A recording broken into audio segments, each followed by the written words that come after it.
కోటనందూరు మండలం కొత్తకొట్టం లక్ష్మీదేవిపేట గ్రామాల్లో పెన్షన్లు తప్పించాలని ఆ రెండు గ్రామాల నుంచి జిల్లా గ్రామీణ అభివృద్ధి అధికారి పీడీ ఆఫీస్కు ఫిర్యాదు మేరకు ఈరోజు శుక్రవారం కొత్తకొట్టం గ్రామంలో ఎంపీడీఓ మాధవీలత రెండు గ్రామాల 111 పెన్షన్దారులను వారి యొక్క పెన్షన్కు అర్హత పొందిన అర్హత సర్టిఫికేట్లను వెరిఫికేషన్ జరిగింది.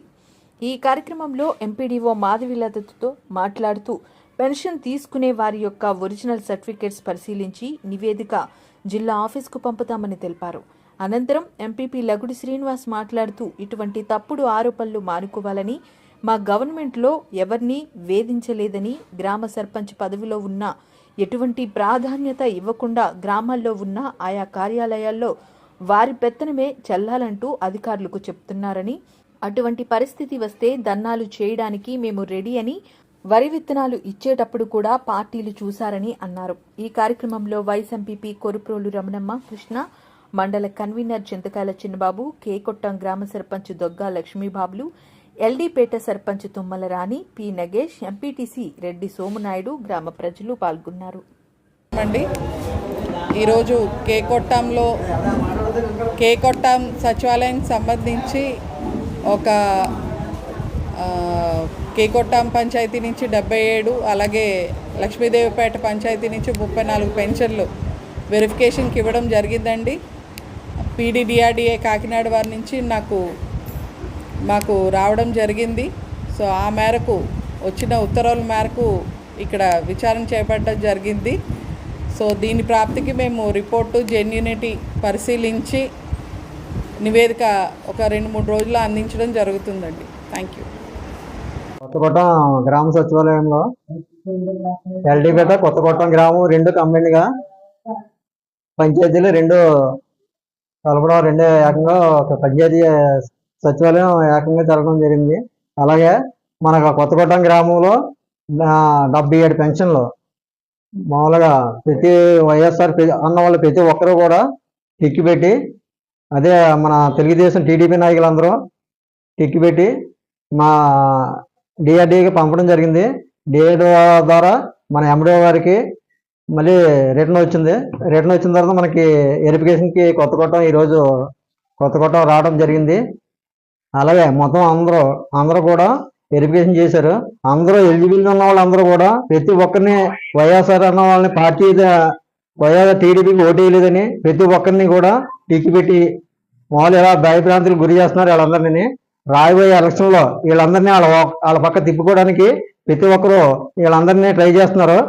కానీ గ్రామంలో ప్రతి ఒక్కరూ కూడా భయభ్రాంతులకి టీడీపీ వాళ్ళు ప్రతి ఒక్కరిని కూడా భయపించి మాకు ఓటు వేయలేదు కాబట్టి ప్రతి ఒక్కరు కూడా మా పక్కకు వస్తే మీకు పెన్షన్ వండిస్తాం, లేదంటే వండాం కంపల్సరీ ఊళ్ళో కూడా ప్రతి పెన్షన్దారుని బెదిరిస్తున్నారు.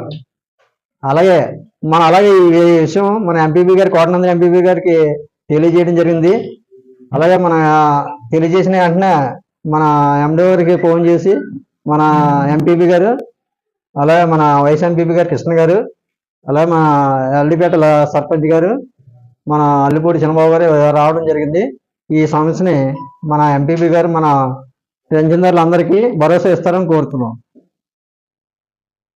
ఈరోజు నియోజకవర్గం కోటనందూరు మండలం కేకొట్టం సచివాలయ పరిధిలో ఉన్నటువంటి కేకొట్టం మరియు ఎల్లిపేట గ్రామంలో ఉన్నటువంటి పెన్షన్స్ డిఆర్డీఏకి ఈ పెన్షన్స్ తీసేయండి అని చెప్పి ఇంచుమించుగా 111 పెన్షన్ తీసేయమని చెప్పి తెలుగుదేశం సంబంధించినటువంటి నాయకులు కంప్లైంట్ చేయడం జరిగింది. దానికి సంబంధించి ఎండిఓ గారు ఎంక్వైరీకి వచ్చి ఇక్కడ ఎవరైతే పెన్షన్ కంప్లైంట్ ఇవ్వబడినటువంటి పెన్షన్దారులను పిలిపించి వాళ్ళ యొక్క ఉన్నటువంటి అర్హత ఏముందో, ఓఏపీ అయితే ఏజ్ ప్రూఫ్, అదేవిధంగా వికలాంగులు అయితే సదరన్ సర్టిఫికేట్ తీసుకొని ఇక్కడ వెరిఫికేషన్ చేసుకుని వెళ్ళడం జరిగింది. 100% 111 మందికి కూడా వికలాంగులు అయితే సదరన్ సర్టిఫికేట్ ఉంది. ఓఏపీ అయితే అబౌవ్ 60 years దాటి అందరికీ ఉండడం జరిగింది. ఇంకా దౌర్భాగ్యం ఏంటంటే మానసిక వికలాంగులైనటువంటి అలాంటి వాళ్ళ మీద కూడా కంప్లైంట్ ఇచ్చి పెన్షన్లు తీసామని చెప్పి ఇక్కడ ఉన్న తెలుగుదేశం నాయకులు కంప్లైంట్ చేయడం జరిగింది. కానీ గత 5 ఏళ్లలో వైఎస్ఆర్ కాంగ్రెస్ పార్టీ ప్రభుత్వం ఉన్నంతకాలం ఏ ఒక్క పెన్షన్ తీయలేదు. అది పార్టీకి సంబంధించి కానీ, తెలుగుదేశం వాళ్ళు కానీ, బీజేపీ వాళ్ళు కానీ, ఇతర ఏ పార్టీకి సంబంధించిన పెన్షన్ కూడా ఒకటి కూడా తీయలేదు. కానీ ఈ రోజు నెల రోజులు ఇంకా గవర్నమెంట్ వచ్చి, కూటమి గవర్నమెంట్ వచ్చి నెల రోజులు కాకముందే తెలుగుదేశం నాయకులు వాళ్ళు ఇష్టం వచ్చినట్టు వేషాలు వేయడం మొదలుపెట్టారు. ఎందుకంటే గతంలో 14 నుంచి 19 వరకు జరిగినప్పుడు కూడా చాలా పెన్షన్స్ తీసేశారు. ఏ విధంగా అయినా సరే వైఎస్ఆర్ కాంగ్రెస్ పార్టీని ఇక్కడ ఇబ్బంది పెట్టాలి, ఈ రాష్ట్రంలో ఉండకూడదని చెప్పి ఇక్కడ చంద్రబాబు నాయుడు గారు అవని, అదే ఇతర నాయకులు అవని, గ్రామ స్థాయి వరకు తెలుగుదేశం నాయకులు అదే పందాన్ని పాటించడం జరుగుతుంది. మరి గతంలో లేనటువంటి ఇబ్బందులు ఈ 5 ఏళ్ళు లేదంటే గత 10 ఏళ్ళలో కూడా పెన్షన్ తీసుకున్న వాళ్ళు కూడా చాలా మంది కంప్లైంట్ చేశారు.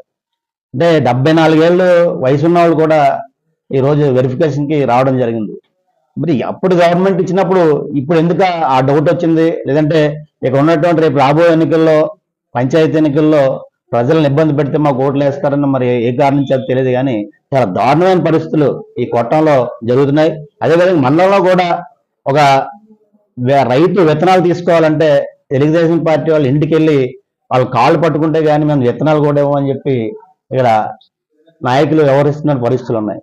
మరి ఇలాంటి పరిస్థితుల్లో పేదవాడు బతకాలంటే, మరి ఇంకా ముఖ్యంగా చెప్పాలంటే ఇలాంటి పరిస్థితులు మేము ఎప్పుడు చూడలేదు. వైఎస్ఆర్ కాంగ్రెస్ పార్టీ సంబంధించిన లోకల్ నాయకులు ఎవరు కూడా ఒక పెన్షన్ తీసేయడానికి ఇష్టపడలేదు. ఎందుకంటే జగన్మోహన్ రెడ్డి గారు కానీ, ఇక్కడ మా మంత్రివర్యులు, మాజీ మంత్రివర్యులు రాజశేఖర రాజా గారు కానీ ఏ ఒక్కరిని పేదవాడిని ఎవరిని ఇబ్బంది పెట్టకూడదని చెప్పి వాళ్ళు చెప్పడం వల్ల ఎవరిని కూడా ఇబ్బంది పెట్టలేదు. మరి అలాంటి ఈరోజు యనమల రామకృష్ణ గారు ఇలాంటి సమస్యలు వచ్చినప్పుడు ఆయన ఇక్కడ ఎవరైతే కంప్లైంట్ చేశారో తెలుగుదేశం నాయకులు వాళ్ళు పిలిపించి మాట్లాడి నిజమైన పేదవాడిని ఇబ్బంది పెట్టకూడదని ఆయన కూడా